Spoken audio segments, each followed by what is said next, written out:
Big boss Kannada season 12 ಮುಕ್ತಾಯ ಆಗಿ 2 ವಾರ ಕಳೆದರೂ ಕೂಡ ಒಂದಷ್ಟು ವೀಕ್ಷಕರು ಆ ಒಂದು ಗುಂಗಿನಿಂದ ಹೊರಗಡೆ ಬಂದಿಲ್ಲ. ಅದಕ್ಕೆ ಪ್ರಮುಖ ಕಾರಣ ರಕ್ಷಿತಾ ಶೆಟ್ಟಿ. ನಾನು ಇದುವರೆಗೂ ಯಾವ ಸೀಸನ್ ಅನ್ನ ಕೂಡ ಇಷ್ಟೊಂದು ಇಷ್ಟಪಟ್ಟು ನೋಡಿಲ್ಲ. ಆದರೆ ಈ ಸೀಸನ್ ಅನ್ನ ನಾನು ತುಂಬಾ ಇಷ್ಟಪಟ್ಟು ನೋಡೋದಕ್ಕೆ ಕಾರಣ ರಕ್ಷಿತಾ ಶೆಟ್ಟಿ. ರಕ್ಷಿತಾ ಶೆಟ್ಟಿ ಅವರ ಬಗ್ಗೆ ಒಂದಷ್ಟು ನೆಗೆಟಿವ್ ಏನೇ ಇರಬಹುದು, ಆದರೆ ಆಕೆ ಬಿಗ್ ಬಾಸ್ ಮನೆಯಲ್ಲಿ ಆಡಿದಂತಹ ರೀತಿ ನನಗೆ ತುಂಬಾನೇ ಇಷ್ಟ ಆಯಿತು. ಎಲ್ಲದಕ್ಕಿಂತ ರಕ್ಷಿತಾ ಶೆಟ್ಟಿಯಲ್ಲಿ ನನಗೆ ಇಷ್ಟ ಆಗಿದ್ದು, ಆ ಇಡೀ ಸೀಸನ್ನಲ್ಲಿ ಸಾಕಷ್ಟು ಸೆಲೆಬ್ರಿಟಿಗಳ ಮಧ್ಯೆ, ಘಟಾನುಘಟಿ ನಟ ನಟಿಯರ ಮಧ್ಯೆ ಏನೂ ಬ್ಯಾಕ್ಗ್ರೌಂಡ್ ಇಲ್ಲದೆ ಒಂದು ಹುಡುಗಿ ತನ್ನದೇ ಧೈರ್ಯದಿಂದ ಮುನ್ನುಗ್ಗಿ ಕೊನೆಗೆ ಫಿನಾಲೆ ತನಕ ಬಂದು ಫಸ್ಟ್ ರನ್ನರ್ ಅಪ್ ಆಗ್ತಾರೆ ಅಂದರೆ ಅದು ಸಾಮಾನ್ಯವಾದಂಥ ವಿಷಯ ಅಲ್ಲ. ರಕ್ಷಿತಾ ಅವರನ್ನ ನಾವು ಹೇಗೆ ಬೇಕಾದರೂ ಸ್ವೀಕರಿಸ್ಬೋದು, ಆದರೆ ನಾನು ಸ್ವೀಕರಿಸಿದ್ದು ಆಕೆಯಲ್ಲಿರುವಂತಹ ಧೈರ್ಯ, ಆಕೆಯಲ್ಲಿರುವಂತಹ ಕಾನ್ಫಿಡೆಂಟ್, ಹಾಗೆಯೇ ಆಕೆಯಲ್ಲಿರುವಂತಹ ಆ ಒಂದು ಭಾಷಾ ಪ್ರೀತಿ. ಕನ್ನಡ ಅಂದರೆ ಮಾರು ದೂರ ಓಡುವಂಥ ಒಂದಷ್ಟು ಜನರ ಮಧ್ಯೆ ತನ್ನ ಮಾತೃಭಾಷೆ ಕನ್ನಡ ಅಲ್ಲದಿದ್ದರೂ ಕೂಡ ಮುಂಬೈನಲ್ಲಿ ಹುಟ್ಟಿ ಬೆಳೆದಂಥ ರಕ್ಷಿತಾ ಕನ್ನಡದ ಒಂದು ಅತೀ ದೊಡ್ಡ ರಿಯಾಲಿಟಿ ಶೋಗೆ ಬರ್ತಾರೆ. ಅದಕ್ಕೋಸ್ಕರವೇ ಕನ್ನಡವನ್ನು ಕಲಿತಾರೆ, ಕನ್ನಡವನ್ನು ಪ್ರೀತಿಸ್ತಾರೆ ಅಂದರೆ ನಿಜಕ್ಕೂ ಅದು ಸಾಮಾನ್ಯವಾದಂಥ ವಿಚಾರ ಅಲ್ವೇ ಅಲ್ಲ. ಬಿಗ್ ಬಾಸ್ ಮನೆಯಲ್ಲಿ ರಕ್ಷಿತಾ ಶೆಟ್ಟಿ ಅವರ ಮಾತನ್ನು ನಾನು ಎಷ್ಟು ಎಂಜಾಯ್ ಮಾಡ್ತಾ ಇದ್ನೋ ಅದಕ್ಕಿಂತ ಹೆಚ್ಚು ಎಂಜಾಯ್ ಈಗ ಬಿಗ್ ಬಾಸ್ ಮನೆಯಿಂದ ರಕ್ಷಿತಾ ಶೆಟ್ಟಿ ಹೊರಗಡೆ ಬಂದ ಬಳಿಕ ಬೇರೆ ಬೇರೆ ವೇದಿಕೆಗಳಲ್ಲಿ, ಸಂದರ್ಶನಗಳಲ್ಲಿ ಮಾತನಾಡೋದನ್ನು ನೋಡಿ ಎಂಜಾಯ್ ಮಾಡ್ತಾ ಇದ್ದೀನಿ. ಜೊತೆಗೆ ಖುಷಿ ಆಗುತ್ತೆ ಆಕೆಯ ಕನ್ನಡ ಎಷ್ಟರ ಮಟ್ಟಿಗೆ ಇಂಪ್ರೂವ್ ಆಗಿದೆ, ಕನ್ನಡವನ್ನು ಆಕೆ ಎಷ್ಟರ ಮಟ್ಟಿಗೆ ಪ್ರೀತಿಸ್ತಾರೆ ಅಂತ. ಒಂದು ಶೋವನ್ನು ಕೇವಲ ಶೋ ರೀತಿ ಆಟ ಆಡಿದವರಲ್ಲ ರಕ್ಷಿತಾ ಶೆಟ್ಟಿ. ಮನೆಯಲ್ಲಿರುವಂಥ ಪ್ರತಿಯೊಬ್ಬರನ್ನ ಪ್ರೀತಿಸಿದ್ರು, ಮನೆಯಲ್ಲಿ ಆದಷ್ಟು ಪ್ರೀತಿಯನ್ನೇ ಹಂಚುವಂಥ ಕೆಲಸವನ್ನು ರಕ್ಷಿತಾ ಶೆಟ್ಟಿ ಮಾಡಿದ್ರು. ಅದೇ ಕಾರಣಕ್ಕೆ ಅಲ್ಲಿ ಅವ್ರೇನು ಪ್ರೀತಿ ಹಂಚಿದ್ರೋ ಅದೆಲ್ಲ ಪ್ರೀತಿಯನ್ನು ಈಗ ಬಿಗ್ ಬಾಸ್ ಮನೆಯಿಂದ ಹೊರಗಡೆ ಬಂದ ಬಳಿಕ ಜನರಿಂದ ಪಡಿತಾ ಇದ್ದಾರೆ. ಜನ ಅವರಿಗೆ ಪ್ರೀತಿ ಕೊಡೋದು ನೋಡಿದ್ರೆ ನಿಜಕ್ಕೂ ರಕ್ಷಿತಾ ಬದುಕಿನ ಉದ್ದಕ್ಕೂ ಏನೂ ಕೂಡ ಸಂಪಾದನೆ ಮಾಡದಿದ್ರೂ ಪರವಾಗಿಲ್ಲ, ಆದರೆ ಈ ಪ್ರೀತಿ ಅವರಿಗೆ ಬದುಕಿನುದ್ದಕ್ಕೂ ಒಂದು ದೊಡ್ಡ ಹಾರೈಕೆ ಅಂದರೆ ಖಂಡಿತವಾಗ್ಲೂ ತಪ್ಪಲ್ಲ. ಬಿಗ್ ಬಾಸ್ ಮನೆಯಲ್ಲಿ ರಕ್ಷಿತಾ ಸಾಕಷ್ಟು ತಪ್ಪು ಮಾಡಿದ್ದಾರೆ, ಹಾಗಂತ ಜನ ಅವರನ್ನ ಎಲ್ಲೂ ಕೂಡ ಬಿಟ್ಕೊಟ್ಟಿಲ್ಲ. ಅದಕ್ಕೆ ಪ್ರಮುಖ ಕಾರಣ ಅವರ ವ್ಯಕ್ತಿತ್ವ, ರಕ್ಷಿತಾ ಅವರ ಮುಗ್ಧತೆ.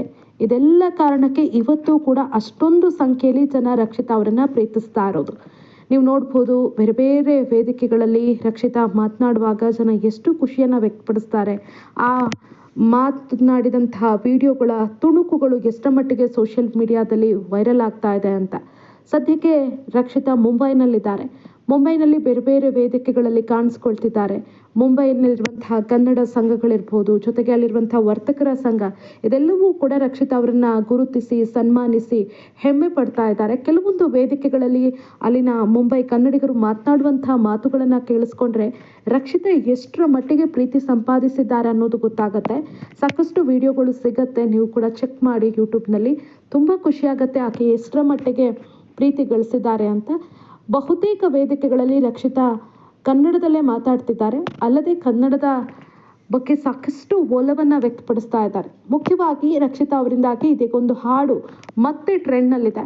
ವಿಷ್ಣುವರ್ಧನ್ ಹಾಗೆ ಪ್ರೇಮ ಅಭಿನಯದ ಸೂಪರ್ ಹಿಟ್ ಸಿನಿಮಾ ಯಜಮಾನ ಸಿನಿಮಾದ ಪ್ರೇಮ ಚಂದ್ರಮ ಹಾಡು ರಕ್ಷಿತಾ ಅವರಿಗೆ ತುಂಬ ಇಷ್ಟವಾದಂಥ ಹಾಡು. ಆ ಹಾಡನ್ನು ರಕ್ಷಿತಾ ಬಾಯಲ್ಲಿ ಕೇಳೋದೇ ಒಂಥರ ಖುಷಿ. ಹಾಗಾಗಿ ಹೋದಲ್ಲೆಲ್ಲ ಜನ ಅವ್ರ ಹತ್ರ ಅದೇ ಹಾಡನ್ನು ಹಾಡಿಸ್ತಾ ಇದ್ದಾರೆ.